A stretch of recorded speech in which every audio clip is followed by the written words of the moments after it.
அனைவருக்கும் வணக்கம். எல்லாம் நல்லா இருக்கீங்களா?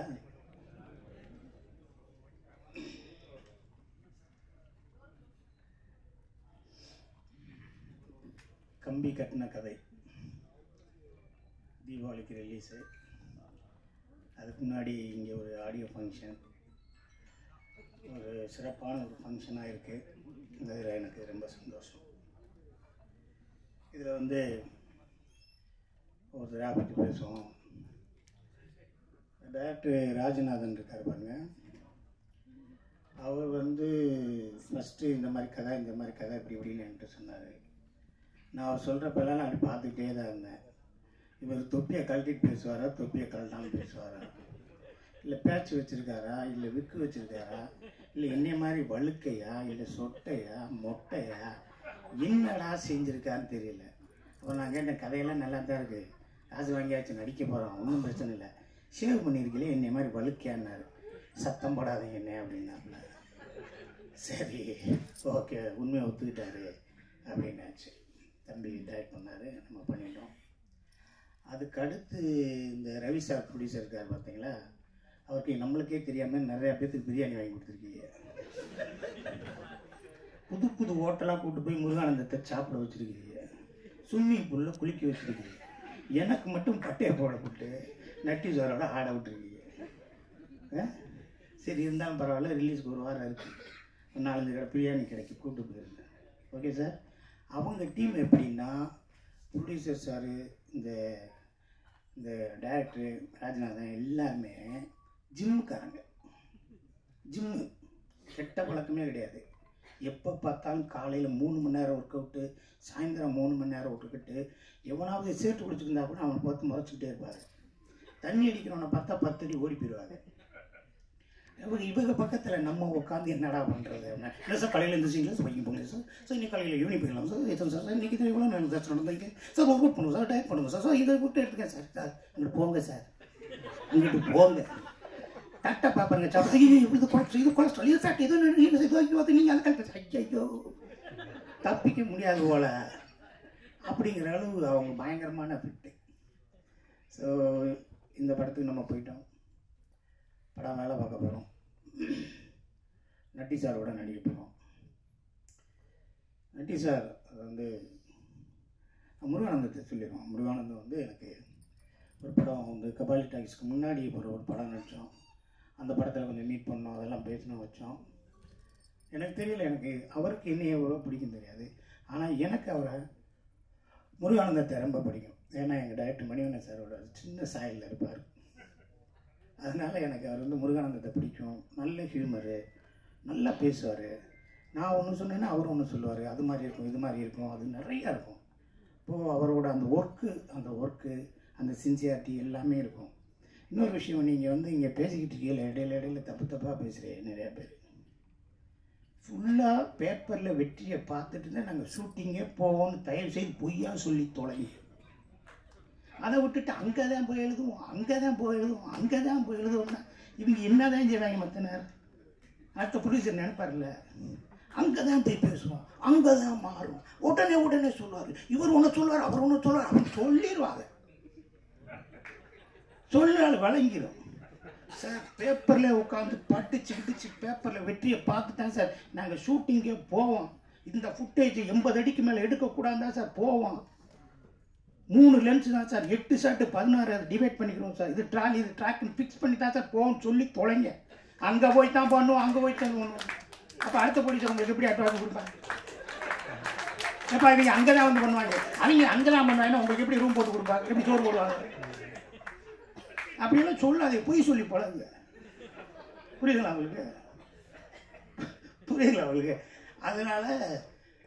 அதனால எல்லாமே நாங்கள் ப்ரிப்பேராக தான் போவோம் அப்படிங்கிற மாதிரி வச்சுக்கோங்க. அடுத்து யாரோ ஒருத்தர் சொன்னாங்க, நான் மறந்துனேன், மைக் டைசனை கூப்பிட்டு இங்கே கபடி போல் அட சொன்னாங்கன்னு. ரவி சார் சொன்னார். என்னைய கூட சொல்லிடலாம் சார், உசேன் போல்ட்டை கூப்பிட்டு இங்கே பட்டவடை வந்திருக்காங்க. உசேன் போல்ட்டை கூப்பிட்டு சிங்கப்பிள்ளை பட்டவடை வந்து என்ன சொல்லிடலாம் சார். அடுத்த ஃபங்க்ஷன்லாம் சொல்லுங்கள் சார். இதுக்கு இடையில டிவி வீட்டுக்கெல்லாம் போகிறோம்ல, அங்கே பார்த்து ஏதாவது சொல்லி விடுங்க, கொஞ்சம் சம்பளம்லாம் ஏறட்டும். ஏறிட்டாலும் அவங்க கொடுத்துட்டாலும் நம்ம வாங்கிட்டாலும். அடுத்து, ஒரு மனுஷன் எப்போ பேரை மாற்றலாம், எப்போ பேர் வைக்கலாம்? இந்த பேர் குழப்பத்திலே சாம்ஸ் ஒன்றிய பாரு, நிறைய பேர் மறக்க போகிறாங்க. ஜாவா சுந்தரேசன், இன்னும் 10 வருஷம் கழித்து புல்லட்டு புருஷோத்தனை. அதுக்கடுத்து இன்னும் 15 வருஷம் கழிச்சு டிவிஎஸ் சின்னசாமி. சரி, அவங்க இஷ்டம், அவங்களுக்கு பிடிச்சிருக்கு வச்சுங்க. ஆனால் இந்த ஜாவா சுந்தரேசனை நான் தினமும் ஜாவா சுந்தரேசன் சாம்ஸு, ஜாவா சுந்தரேசன் சாம்ஸு, ஜாவானா சாம்ஸு, சாம்ஸு அப்படின்ட்டே மனப்பாடம் பண்ணிக்கிட்டு இருக்கீங்க. நீங்களே ஒரு தடவை ஜாவா சுந்தரேசன் மெசேஜ் அனுப்ப போகிறீங்க, நான் சாம்ஸிட்ட கேட்டு உங்களை கூப்பிட்றேன்னு சொல்ல போகிறேன். சேட்டை. சரி, இருந்துட்டு போகிறேன். இப்போ இங்கே ஒரு சின்ன ஒரு ஆசை இருந்துச்சு. ஸ்ரீலிங்கன்கிட்ட கூட சொன்னேன் ஹீரோயின்ட்ட, மேலே வரும்போது என் பக்கத்தில் உட்காரமாங்க. யாரோ சீட்டை காட்டி நகட்டி விட்டேன். இந்த பக்கம் எட்டி பார்க்க முடியாது. அதுக்குள்ளே துபாய் போயிடுச்சு. எங்கே பார்க்குறது? சும்மா ஆனாலும் உட்காந்து ஏதாவது பேசிட்டு நம்ம நல்லா இருக்கியா, நம்மளுக்கு தெரிஞ்ச 4 இங்கிலீஷ் வார்த்தை. Hello, how are you, where are you, when you are come, when you are back. அதுலேயும் 3 வார்த்தைக்கு அது புரியலை. சும்மா நாள் இருங்க சார்ன்னு. ஒரு செகண்ட் ஹீரோயினி அந்த பொண்ணு நல்லா நடிச்சிச்சு, அழகாக இருக்காங்க, ரொம்ப நல்லா நடிக்கிறாங்க. அவர் செகண்ட் ஹீரோ. அந்த ஆள் பார்க்காம திரும்பி பார்க்கக்கூடாதுன்னு வச்சுட்டாங்க. அந்த ஆள் இப்படி உடம்பு வச்சுருந்தாங்கன்னா நம்மளாம் என்ன செய்யறது? எதுக்கு தான் இப்படி வச்சுருக்காங்க? வீட்டுக்கெல்லாம் போக மாட்டேங்களா, சிம்மிலே படுத்து கிடக்கு. அடுத்தவன் பற்றி நினைக்கவே மாட்டேன். கூட்டுமையா அவனை எல்லாம் நினச்சா. சோறு திங்கிறது இல்லை, காப்பி குடிக்கிறது இல்லை, 1 லிட்டர் தண்ணிக்கு மேலே குடிக்கிறது இல்லை. இங்கே பக்கத்தில் ஒருத்தவங்க அப்பளமும் ஊறுகாய் ஈரையெல்லாம் வச்சு தின்னுக்கிட்டு இருக்கானே, அவனை அப்படியே பார்க்குறது, முறைச்சி பார்க்குறது. உங்களை சாப்பிடக்கூடாது நாங்கள் சொன்னோமா? Natty sir, I love you sir. நான் கடவுள் நடிச்சாச்சு, ஒருத்தமையாச்சு. என்னடா செய்ய போகிறோம், எவ்வளோ சம்பாதிக்க போகிறோம், என்ன செய்ய போகிறோம்? முளைச்சிருமா அந்த சினிமாவில்? நம்ம கப்பல் கரையேறிடுமா? என்னடா செஞ்சிடும்? யார் தடையத்தையாக ஃபாலோ பண்ணிட்டு போயிடுமா, இல்லை நம்ம தடம் பதிச்சிடுவோமா? அப்படியே ஒரே குழப்பம். நான் கடவுள் போஸ்ட்டை பார்த்துட்டு இருக்கேன் ஏவிஎம்மில். என் மனைவி ஃபோன் பண்ணுறேன், நாளைக்கு படம் ரிலீஸ் ஆனவுடனே நான் வந்து தினம் வந்து 10,000 ரூபா சம்பளம் கேட்க போகிறேன். அப்படியா? கொடுப்பாங்களா? கொடுப்பாங்க. பெரிய படம்ல, அதனால் நீ நடிகன் 10,000 ரூபா கொடுப்பாங்க. ஒரு 20 நாள் கழிச்சு அவன் முன்னாடி ஃபோன் பண்ணான், யாராவது கூப்பிட்டாங்களான்னு. கூப்பிடவே இல்லை.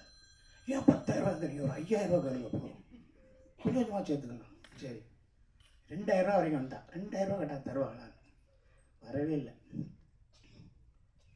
மாயாண்டி குடும்பத்தார் ரிலீஸ் ஆயிடுச்சு. படம் விட்டு அதுக்கப்புறம் ரவி மரியாட்ட வந்து எனக்கு ஃபோனு, பங்காளி வாங்க, ஒரு படம் பண்ண போகிறேன், மிளகான்னு ஒரு படம் பண்ண போகிறேன், நீங்கள் நடிங்க. யார் ஹீரோ? நட்டின்னு ஒருத்தர், பிஆர் விஜயலட்சுமியோட அசிஸ்டண்டாக இருந்தார். ஆமாம், மகன் சார் இருந்தார். ஆமாம், தெரியுமே, எங்கள் சுந்தர் சார் ஒரு ஃப்ரெண்டு, வாங்க அப்படின்னாரு. டெஸ்ட் பார்த்து போனேன். மேலே வாங்கன்னு கூப்பிட்டாரு. சார், நீங்கள் ஹிந்திலெலாம் நிறையா படம் பண்ணியிருக்கீங்களே, கேமராமேனை பண்ணியிருக்கீங்களே? ஆமாம்மா. நீங்கள் பரம்புடி தானே? கமல் சார் ஊர். என்னென்ன ஹிந்தி படம்லாம் பண்ணியிருக்கீங்க? தமிழ் படம் என்னென்ன பண்ணியிருக்கீங்க? மனோபலா சார் போகிற அது அந்த படமெல்லாம். இதுக்கப்புறம் இன்னொரு படம் பண்ண போகிறேன் அவருக்கு. ஓ, இங்கே வாங்க அப்படின்னு கூப்பிட்டு டிராவிலேருந்து ஒரு 4 லட்ச ரூபாய் செக்கு கொடுத்தார்.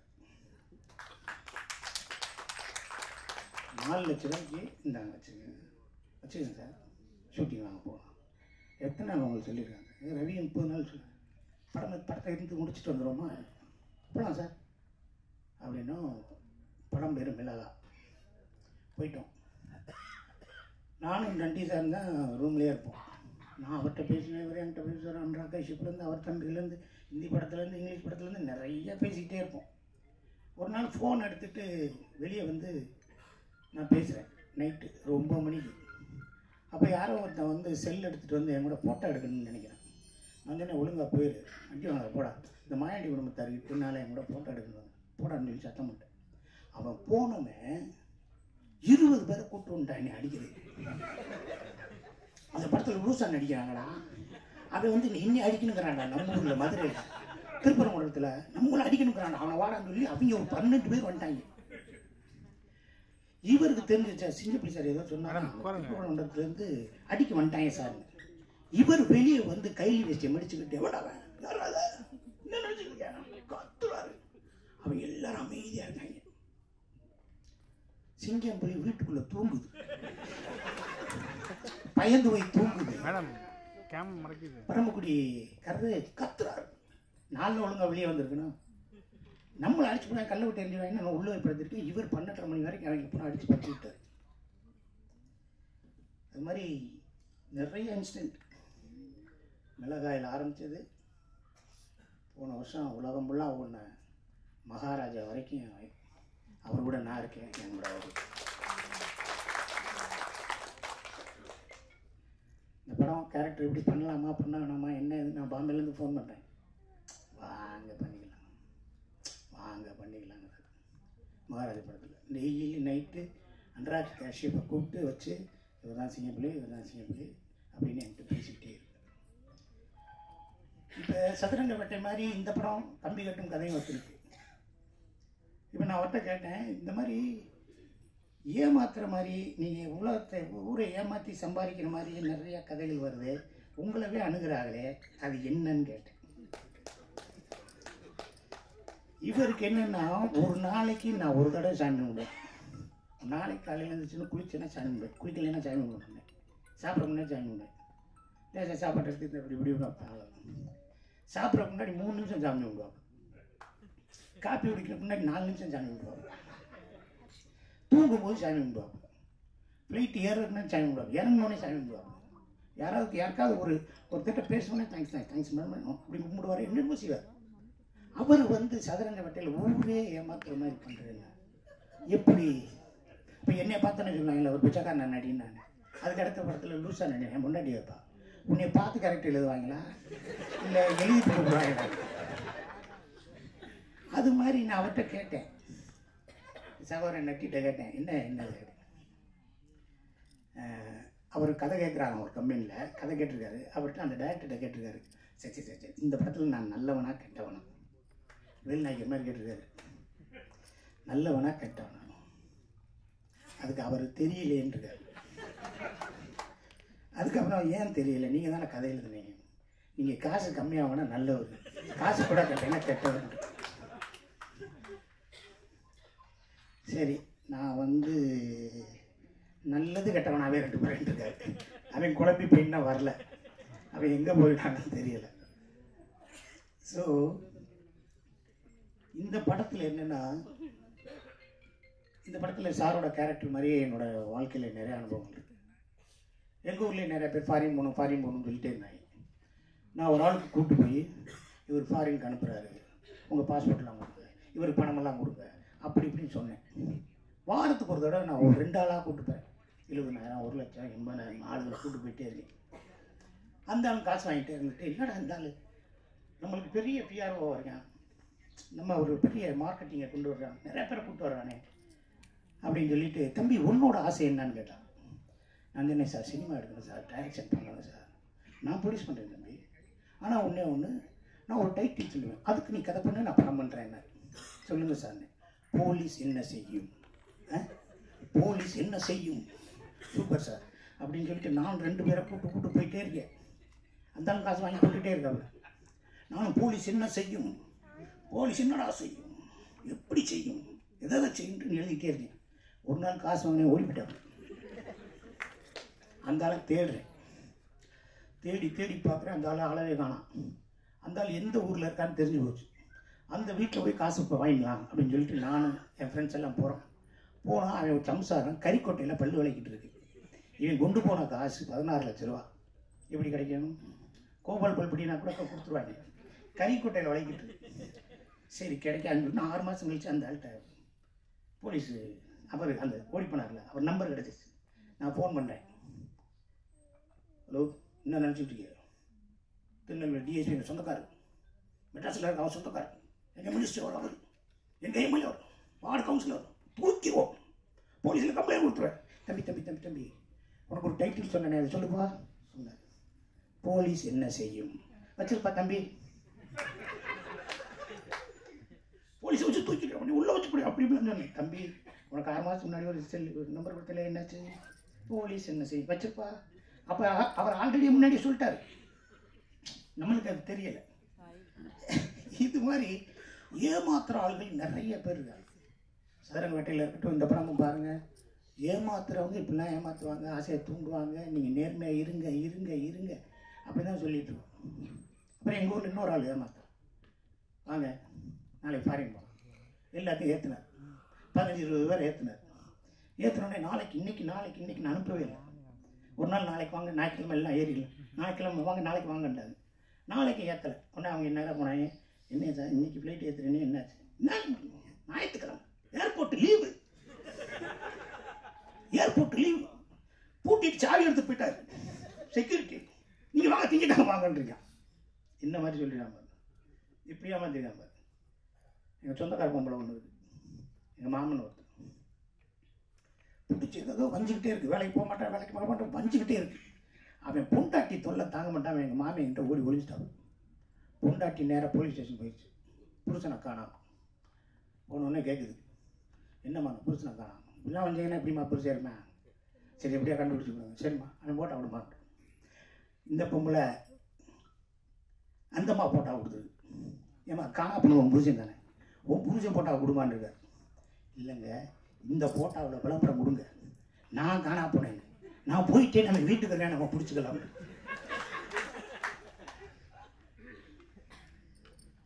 புரியுதுங்களா எனக்கு? ஆக இப்படி எல்லாமான ஒரு மிகப்பெரிய நகைச்சுவைகள், ஏமாற்று வேலைகள் எல்லாமே இருக்கும் சமூகத்தில், எல்லாமே இருக்கும். இந்த கம்பி கட்டின கதையில் எனக்கு என்னென்ன ஒரே ஒரு விஷயம் என்னென்னா, யார் யார் எப்படியெல்லாம் ஏமாற்ற போகிறாங்க, என்ன செய்கிறாங்க அப்படிங்கிறதெல்லாம் இருக்கும். முருகானந்தத்திட்டெல்லாம் கேட்பேன் டைலாக், என்ன சொல்கிறேன்னு. நான் சொல்கிற மாதிரி நீ சொல்லு, ஆசிரமத்தை நடத்து. என்ன சொல்ல? வரியை பாட்டாக்கு, பாட்டை வரியாக்கும்பா. வரியை எப்படி பாட்டாக்குறது, பாட்டை எப்படி வரியாக்குறது? நிலவு வந்ததும் மலர் மலர்ந்ததா, மலர் மலர்ந்ததும் நிலவு வந்து, பாட்டு தானே, அந்த வரியாக்கு. நிலவு வந்ததும் மலர் மலர்ந்ததா, மழை வந்ததும் நிலவு வந்ததா, அதுதான் பாட்டாக்குறது. வரியை பாட்டாக்கு, பாட்டை வருது. கிளைமேக்ஸ்லாம் ஒரு நாள் முருகானந்தத்தை கட்டி பிடிச்சேன். நானும் அவர் பேசுவேன், என்னென்னமோ சொல்கிறீங்களே சாமி, இந்த ஆசிரமத்தை எப்படி காப்பாற்றுறது? அது நட்டி சார் சொல்லார், பணக்காரனா பார்த்து ஏமாத்து, என் பேரை காப்பாற்று. என்னையா அப்படின்னு பேசிட்டு சிரிக்கிறார் நட்டி. நான் சிரிச்சுட்டு பேசுகிறேன், என்னாச்சு? பணக்காரனை பார்த்து ஏமாத்து, என் பேரை காப்பாற்று அப்படிங்கிறாரு. ஸோ இந்த மாதிரியான நிறைய பஞ்சஸ் இந்த படத்தில் இருக்குது. கம்பி கட்டின கதை. ரவி சார் வந்து ரொம்ப கஷ்டப்பட்டு தான் நண்பனுக்காக ஒரு படம் பண்ணாங்க. நண்பனுக்காக என்ன, நான்லாம் ஒரு 2 புரோட்டா வாங்கி தருவேன், ஏதாவது சரக்கு அடிக்கினா சரக்கு வாங்கி தருவேன், ஏதாவது ஊருக்கு போகிறேன்னா காசு கொடுப்பேன், தேங்க்ஸ் மாப்பேன்னா ஒரு 5000 ரூபா கொடுப்பேன். அதுக்கு மேலே அப்படியே ஆட்டம் காட்டுவேன், தரவே மாட்டேன். ஆனால் இந்த ஆளு பல கோடிகளை போட்டு நண்பனுக்கு படம் எடுத்து. ரவி சார் உங்கள் புண்ணியத்தில் உங்கள் டைரக்டருக்கு அமேசான் காட்டுக்கு அனுப்பி அவருக்கு முடி வளர்றதுக்கு ஏற்பாடு பண்ணி இன்னும் கொஞ்சம் எனக்கு ரொம்ப சந்தோஷமாக இருக்கும். தம்பி நீ போயிட்டு வரல 2 பாட்டில் எனக்கு வேண்டாம். ரமேஷ் சார் இந்த விழா நாயகன், மியூசிக் டைரக்டர், சூப்பராக பண்ணியிருக்காரு. மியூசிக் நல்லா பண்ணியிருக்காரு. அவர் வயசுக்கு இன்னும் நிறைய உயரங்கள் இருக்குது, நிறைய காலங்கள் இருக்குது. இப்போ தான் அவங்க தம்பியோட ஃபோட்டோகிராஃபில் ஒரு படம் பாண்டிச்சேரியில் நான் பண்ணிட்டு வந்தேன். சூர்யா படத்தில், சூர்யா அவர் கேமராமேன் படத்தில் பண்ணிட்டு வந்தேன். எடிட்டர் ஃபாசில். எப்போ நட்டி சார் வீட்டில் இருந்தாலும் போனாலும் அவர் தான் இருப்பார். அன்னைக்கு ஒரு படம் பண்ணுறோமே, அன்னைக்கு ஒரு படம் பண்ணுறோமே, அன்னைக்கு ஒரு படம் பண்ணுறோமே, அன்னைக்கு ஒரு படம் பண்ணுறோமே. தலைவர் அதில் ஒரு 50,000 ரூபா குறையுது, அனுப்பிச்சாச்சுனே. இல்லை தலைவர் அது 1 ரூபா, ஐயோ அதெல்லாம் அன்னைக்கே அனுப்பிச்சாச்சுனே அப்படின்னு வைப்பார். சரி வேறு ஏதாவது உறக்க கேட்டோம்னா அடுத்த படத்தை கூப்பிட மாட்டேன். ஆமாம் வந்துருச்சுன்னு நம்ம சொல்லணும், ஆனால் வந்துருச்சு. ஃபாசில், அப்புறம் சாம்ஸு, ஹீரோயினி, செகண்ட் ஹீரோயின், எல்லா டெக்னீஷியன்ஸும் எனக்கு சாங் இல்லையோ ஒரு இல்லையோன்னு நினச்சேன். அப்புறம் ஒரு ஆசிரமத்தில் ஒரு சாங்கை இங்கே போட்டு விட்டு அதை நம்ம கொஞ்சம் பேலன்ஸ் பண்ணிட்டாங்க. கோதண்டம் சொல்லிட்டு அது எல்லோரும் நடிகர்கள் எதுவும் செய்யலை, நடிகர்கள் எதுவும் செய்யலைன்னு ஒரு கம்பெனியில் வேலை பார்த்தா கோதண்டம். அந்த கம்பெனி தான் காசு கொடுக்கும். ஒருத்தட்ட டிரைவராக எவ்வளோ சொன்னால் அந்த ஓனர் தான் காசு கொடுக்கும். நம்மளுக்கு உலகமே கொடுக்கும். உலக தமிழர் கூட கொடுக்கும். சம்பந்தமே இல்லாதெல்லாம் கொடுப்பாங்க. உலகத்தின் உச்சபட்ச தீரி என்ன தெரியும் உங்களுக்கு? ஒரு ஹோட்டலில் போய் சாப்பிட்றோம். அந்த ஹோட்டல் ஓனர் எவ்வளோ காசு வச்சுருக்கேன்னு கேட்குறோமா? தம்பி என்ன தோசை வாங்கிட்டீங்க, இட்லி வாங்கிட்டீங்க, பூரி வாங்கிட்டீங்க, எவ்வளோ காசு வச்சுருக்கேன்? ஓனர் கேட்பாரா? சர்வர் கேட்பாரா? கேட்க மாட்டார். சாப்பிட்டு வந்து காசை கட்டி போவார்.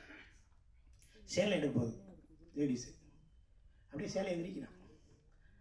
வீட்டுக்காரமா கேட்குது, சாயம் போகுமான். எக்கா எட்டு போகா, கட்டுக்கா, துவக்கா, காய போடுக்கா, சாயம் போச்சுன்னா காசு வேணாமா, எட்டு போகாங்கிறான். எட்டு போங்கிறாங்க. நம்ம சினிமா எப்படி வாசல்லே காசை வாங்கிடுவோம். தம்பி 100 ரூபா கொடுத்து போடணும். இப்போ வெளியே போஸ்ட் ஓட்டணும்ல, நானும் சன்னி லியோனையும் கிஸ் பண்ணிக்கிட்டு மாதிரி, அது உள்ளே இருக்குன்னு நினைக்கிறீங்களா? சரி, இல்லைனாலும் கேஸ் போட முடியுமா? கேஸ் போட்டு அவன் ஜெயிச்சுவானா? சிங்கம் இப்படி பறந்து அடிக்கும் 10 ஃபைட்டுன்னு போடுறான், ஒரு ஃபைட்டு இருக்காது, காசு கேட்பாங்க. பாடல் அனைத்தும் தேனாறு, பாடல்கள் 6, தீர் சோட்டு 8 முட்டுங்கிறோம்ல, ஏதோ ஒன்று இல்லை எனக்கு காட்டு நோக்காருவானா. சிங்கம் புலி, சிங்கத்தையும் புலியையும் எத்தி விளையாடும் காட்சி, அபூர்வ காட்சிகள் வெளியே போஸ்ட் ஓட்டணும். உள்ள போனால் ஒன்றுமே இல்லை. காசை போடுவோம், கேட்பானா? கேட்குற ரூல்ஸே கிடையாது. அவ்வளோதான். நீ உள்ள போய் பாரு. இதுதான் வித்தியாசமான ஒரு உலகம். புரியுங்களா? இதுதான் வித்தியாசமான உலகம். ஆக இந்த வித்தியாசமான உலகத்தில் நிறைய பேர் கொடுக்கையில் சாதாரண மனிதனை விட நம்ம கொஞ்சம் அதிகமாக சம்பாதிக்கிறோம். புகழடைந்தால், பெரிய ஆளாக வந்தால் கஷ்டப்படுறவங்க நிறையா பேர் இருக்காங்க. எல்லா பேரும் சிக்கனு, மட்டனு, கருவாடு, பொங்கல், புளிச்சோறு, சோறு, சாம்பார், கறிக்குழம்பு, அந்த குழம்பு, இதெல்லாம் ஒரு 16 வகை 20 வகையெல்லாம் சாப்பிட முடியாது. சாப்பிட்டதுக்கப்புறம் கடல மிட்டாய், எள்ளு மிட்டாய் வரைக்கும் சாப்பிட முடியாது. யாருக்கு கிடைக்குது? வேலைக்கு போகிறவங்க, மார்க்கெட்டுக்குள்ள இருக்கவங்களுக்கு மட்டும்தான் கிடைக்கும். அப்படி சாப்பிடாதவங்க நிறையா பேர் கஷ்டப்பட்டு நம்ம மட்டும் எதிர்பார்க்குறாங்கன்னா அவங்க முடிஞ்ச அளவு செய்ய முடியாதுனாலும் லேசாக நம்ம செஞ்சுட்டோம் அப்படிங்கிற எண்ணத்தோடு நம்ம வாழ்க்கையை கடந்து போயிடும். நம்மகிட்ட மட்டும் ஏன் கேட்குறாங்கன்னா எல்லாருக்கும் தான் கேட்குறாங்க, எல்லாரும் தான் செஞ்சுட்டு இருக்காங்க. அதனால் முடியும் முடியாததை நம்ம சொல்லி கடந்து போயிடுவோம். அவ்வளோதான். செய்யக்கூடிய வாய்ப்பு, செய்வாங்கன்னு நம்ம நம்பிக்கை கொடுத்த அந்த அவங்களுக்கு தான் நம்ம நன்றி சொல்லணும். நான் செய்வேன்னு உங்களுக்கு தெரியுமா? என்கிட்ட கேட்குறீங்கல்ல, நான் கொடுக்கக்கூடிய சூழ்நிலை இருக்குன்னு உங்களுக்கு தெரியல, அதே நம்மளுக்கு சந்தோஷமான விஷயம் தான். ஆக இந்த கம்பி கட்டும் கதை தீபாவளிக்கு ரிலீஸ் ஆகுது. படம் பாருங்க, ரொம்ப என்ஜாயபுல்லாக இருக்கும், காமெடியாக இருக்கும். நட்டி சார் வேற ஒரு டைமென்ஷனில் பார்ப்பீங்க. முருகானந்தத்துலேருந்து இங்கே இருந்த நடிகர்கள்லேருந்து தொழில்நுட்ப கலைகள்லேருந்து எல்லாருமே நல்லா பண்ணியிருக்காங்க. ப்ளீஸ் நீங்கள் மீடியா கொஞ்சம் சப்போர்ட் பண்ணுங்கள். நல்லா இருக்கேன், பார்க்கலாமே. கம்பி நல்லா கட்டியிருக்காங்களே, பில்லர் நிற்கும் போல இருக்கு, மேலே ஃபவுண்டேஷனை போட்டுடலாம் போல, மேலே ஆசை எழுப்பிடலாம் போல இருக்குது அப்படிங்கிற மாதிரி ஒரு பாசிட்டிவாக போட்டு விட்டுருங்க. செகண்ட் ஹீரோயின் சொல்லிச்சு, ஏதோ கம்பி நல்லா கட்டிட்டாங்கோ, நல்லா அந்த கட்டிட்டு அந்த பில்லரு அது நல்லாவே இருக்கும். அது வந்து நான் அப்படி கட்டினாங்க கம்பி, நான் பார்த்தேன். எங்கம்மா கம்பியாக வாங்கிட்டு வரல, பிரியாணியாக வாங்கிட்டு வந்திருக்காரு, கம்பியாக. ஆக இந்த கதை, இந்த படம் உங்கள் கையில் இருக்குது. எழுத்தாளர் கல்கி சொன்னது போல் ஒரு நல்ல கதை, நல்ல ஒரு படைப்பு நன்றாக இருந்தால் அதை ஏழை எளிய கடைசி மக்களிடம் வரையும் கொண்டு சென்று விடுங்கள். அதிலிருந்து ஏதாவது தவறுகள் இருந்தால் அதை சுட்டி காட்டுங்கள்னு எழுத்தாளர் கல்கி சொல்லியிருக்காரு. இதில் நல்லதை நீங்கள் எழுதும், குறைகள் இருந்தால் சுட்டி காட்டுங்கள். ரவிசார் கூட சாயந்தரம் என்னை பார்த்து பேசணும்னாரு. எனி டைம் அடுத்த படத்துக்கு அட்வான்ஸ் கொடுப்பாருன்னு நினைக்கிறேன். சாயந்தரம் பார்த்து பர்ஸை வீட்டில் வச்சுட்டேன்னு ஏதாவது சொன்னார்னா ரொம்ப டென்ஷன் ஆயிடுவேன். இல்லாட்டி ஜிபே ஏதாவது பண்ணுங்க. 10 நிமிஷம் கூட பேசுகிறீங்க. ஐ லவ் யூ சார், தேங்க்யூ. இதெல்லாம் படம் பாருங்க, நன்றி.